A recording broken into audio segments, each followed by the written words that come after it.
नमस्कार। धीरू भाई शर्मा का स्नेहपूर्व प्रणाम। और क्या हाल है? सब मज़े में? आज मैं बैठा सोच रहा था, टीवी देख रहा था। मैं टीवी में सब कुछ देखा। टीवी में तो एक ही समाचार, कोरोना। लेकिन एक बात मैं आपको बताता हूँ कि ज़िंदगी में दुख तो कई तरीके के होते हैं। दुख के कई प्रकार होते हैं, लेकिन 3 दुख जिंदगी के ऐसे हैं जो हिला के रख देते हैं आदमी का, हिला देते हैं आदमी को। जिसमें पहला दुख जो है वो है रोग। जिस आदमी के रोग लग जाए, भाई साहब, भगवान किसी के नहीं लगे। कभी पेट में दर्द, कभी सिर में दर्द, कभी दस्त नहीं लग रहे हैं, कभी वो, डॉक्टर के जाओ, ये जाओ, रात को नींद नहीं आती।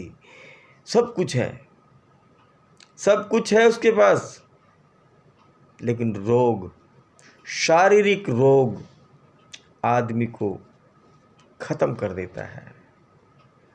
उसकी जीवन की जमा पूंजी सब डॉक्टर ले जाता है। हाथ काट दिया, कान काट दिया, नाक कब काट दिया, पूरी हालत। जिंदा रहना है, जिंदा रहने के लिए सब कुछ कर दिया। सबसे बड़ा दुख है रोग। और दूसरा दुख है गरीबी। गरीबी ऐसी, बिल्कुल घर में खाने का नहीं, बच्चों को पहनने का नहीं, घरवाली को लाने का नहीं, कुछ नहीं घर में। दरिद्र, भाई साहब, दरिद्र। तुलसीदास जी ने तो बोला है कि गरीबी जैसा दुख जग में किसी को नहीं है। गरीबी जैसा दुख कभी नहीं होना चाहिए। पत्नी बोलती है पति को, आज क्या बनाऊं, कुछ खाने का नहीं है। और तीसरा दुख होता है परिवार। परिवार के झगड़े, साथ में रह नहीं सकते, अलग हो नहीं सकते। वो उसको मारे, वो उसको मारे, पुलिस केस, कोर्ट केस, कचहरी, बुरी हालत। लेकिन मैं एक बात बोलता हूँ, अगर ये तीनों दुख किसी आदमी को हो, वो भाग्यशाली होता है। अब आप सोच रहे हैं भी, ये तीनों दुख जिसके हो वो भाग्यशाली कैसे होता है? क्योंकि वो फिर लास्ट में भगवान की शरण में ही जाता है। वो श्री हनुमान जी के शरण में ही जाता है और बोलता है, प्रभु मेरे दुखों को दूर कर, मेरे परिवार को सद्बुद्धि दे, मेरी गरीबी ख़त्म कर और मेरे इस रोग को ख़त्म कर दे मेरे प्रभु। हे मेरे हनुमान जी, मेरे दुखों को ख़त्म कर। अंत में जाता है, ये 3 दुख जिसके होते हैं, बड़े बड़े नास्तिक जो होते हैं उनको भी आस्तिक बना देता है। और एक बात मैं आपको और बोलता हूँ, अब बहुत लोग बोलते हैं मैंने किया, मैं ये करता हूँ, मैंने इतनी मेहनत करके रोटी कमाई, मैं कमाता हूँ तो 10 आदमी खाते हैं। ये सब नहीं है यार। आपको एक बात बताता हूँ। एक संत सत्संग में बैठे थे, व्याख्यान कर रहे थे, बता रहे थे। अब संतों के पास तो सिर्फ कथाएं होती हैं। तो उस संत के सत्संग में नीचे एक मुस्लिम बच्चा बैठा हुआ था। और सत्संग में जो संत थे उन्होंने पहली लाइन बोली कि खाने के लिए तुम्हें कुछ करने की जरूरत नहीं है, आप सिर्फ राम का नाम लीजिए, आपको खाना भगवान देगा। अब साहब वो बात उस बच्चे के दिमाग में बैठ गई कि खाना तो राम देता है, पेट भर के खाना तो राम देता है। तो साहब वो तो लाइन को सुन के वो तो निकल गया, वो तो जंगल में चला गया और एक वड के वृक्ष के ऊपर जाके बैठ गया। अब ये संकल्प ले लिया कि या तो राम अगर बाबा की बात सच है, अगर उस संत की बात सच है तो राम यहाँ पे मुझे खाना देगा, अन्यथा सुबह वो संत नहीं या हम नहीं। अब उस बच्चे ने इस निष्कर्ष निकाल लिया और सोच करके वो ऊपर पेड़ पे बैठ गया। अब साहब रात हुई, रात के 7 बजे 8 बजे घोर अंधेरा, और वो पेड़ पे चढ़ा हुआ राम राम राम राम राम राम राम राम राम राम राम राम करे। अब वो तो करे क्या। अब भाई साहब एक भगवान की क्या कृपा हुई, उस जंगल में से एक बारात जा रही थी, और उस बारात में ठीक उस पेड़ के नीचे जैसे जब वो बारात निकल रही थी तो जो वर राजा थे, जो दूल्हा था, उसको थोड़ी सी उल्टी आ गई, उसका दिल घबराने लग गया, उसको चक्कर आने लग गए। बारात को वहाँ रोका। अब जब इतने आदमी होते हैं तो हर आदमी अपनी अपनी व्याख्यान करता है। कोई बोलता है ये हो गया, कोई बोलता है यहाँ भूत पिशाच है, ये बड़ का पेड़ है, यहाँ पे कोई रहता है, यहाँ पे कुछ दान धर्म करो, ये करो। तो साहब वहाँ पर उन्होंने बस उस बड़ के पेड़ के नीचे भाई साहब मोहन थाल, काजू की बर्फ़ी, रसगुल्ले, नमकीन, पानी, भर थाली पातल वहाँ पे रख दी और हाथ जोड़ करके दूल्हे को लेके चले गए।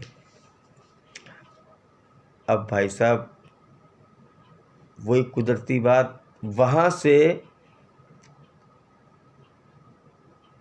जाने के बाद उस बच्चे ने बोला कि राम खिलाएगा तो ही खाएंगे, राम ही खिलाएगा तो ही खाएंगे।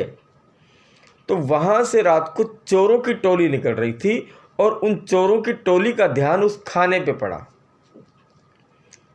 तो बोला यार वाह, आज तो मोहन थाल, आज तो बढ़िया बर्फ़ी, रसगुल्ले, गुलाब जामुन, ये सब। तो उन्होंने बोला खाते हैं, भूख तो लग रही है। तो उनमें से 2 चोर बोले नहीं, ये किसी ने अपने को पकड़ने के लिए इसमें जहर मिला हुआ है, हम ये खाएंगे तो हमें पकड़ लेंगे, हम मर जाएंगे, कुछ किया हुआ है, और जिसने ये रखा है वो इधर कहीं छुपा हुआ है। तो साहब रात के अंधेरे में टॉर्च मार के देखा तो वो ऊपर साहब बैठे हुए। बोले नीचे उतर, बोले नहीं उतरूँगा, बोले नीचे उतर, बोले नहीं उतरता।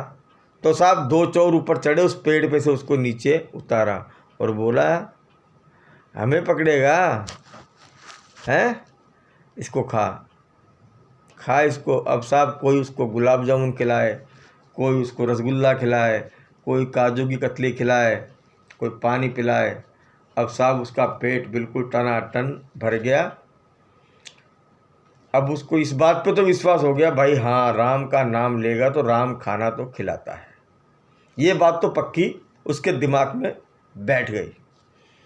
अब वो चोर बोले अब 10 मिनट देखते हैं इसको कुछ असर होगा जहर का। उससे पूछा भाई कुछ फ़र्क पड़ा तेरे, कुछ हो रहा है? बोला कुछ नहीं हो रहा। बोला अब? बोला हाँ अब हो रहा है। बोला क्या हो रहा है? बोला अब नींद आ रही है मुझे, बढ़िया सोऊंगा। अब साहब वो रात को वहीं सो गया, बहुत बढ़िया नींद आई। सुबह सब 6 बजे, 6 बजते ही भाई साहब वो तो सीधा बाबा जी के चरणों में जाके पैर पकड़ लिए, बोले हे प्रभु मुझे दीक्षा दे दो।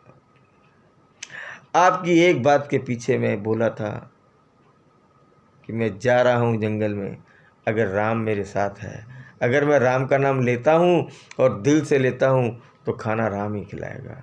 ये बात सत्य है, कोई किसी को नहीं खिलाता, राम ही खिलाता है। हे प्रभु मुझे दीक्षा दो। अब साहब दीक्षा मिल गई उसको। अब जैसे उनको दीक्षा मिली,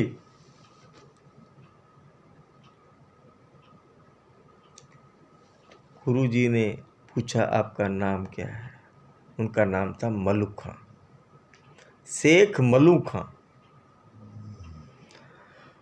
और वो इतने बड़े संत हुए, उन्होंने दीक्षा लेने के बाद में सबसे पहली 4 लाइनें लिखी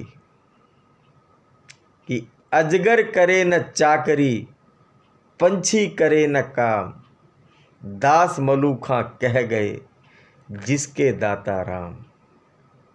अजगर करे न चाकरी, पंछी करे न काम, दास मलुक खां कह गए जिसके दाता राम। ये दिमाग से निकाल दीजिए कि हमने किया, हमने खिलाया, हम करते हैं। अरे यार, सबका करने वाला राम है। उसने जीवन में भेजा है, आपको संसार में भेजा है। सिर्फ उसका नाम लीजिए, आपके सारे कार्य परिपूर्ण होंगे। ये मैं नहीं, ये पूरे संत समाज, हमारे जितने भी ग्रंथ हैं, आप सबको देख लीजिए। सबका एक ही सार है कि प्रभु को याद रखो, आपके सारे कार्य परिपूर्ण होंगे। इससे पहले मैंने बोला था कि जब दुख होता है तब तुम भगवान को याद करते हो। अरे पहले ही कर लो तो दुख काहे को हुआ है। प्रभु को तो सदैव याद रखो। प्रभु हमारे हैं, प्रभु हम सबके हैं। अब आप ये सोचते होंगे कि रोज़ ये नई नई बातें, नई नई कहानी सुनाते हैं धीरेन्द्र कुमार धीरू भाई। मैं भी बड़े बड़े संतों की कहानियों को रीड करता हूँ, फिर अपनी भाषा में मैं उनको आपको सुनाता हूँ। शायद मेरी बात इस पूरे संसार में 2 आदमियों का जीवन बदल दे। इसी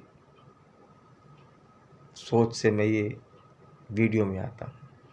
मेरे चैनल को सब्सक्राइब ज़रूर करना, कमेंट ज़रूर देना और लाइक ज़रूर करना। प्लीज़, मेरा उत्साह बढ़ेगा। मिलेंगे अगली रात। नमस्ते, जय श्री राम, जय हिंद, जय हिंदुस्तान।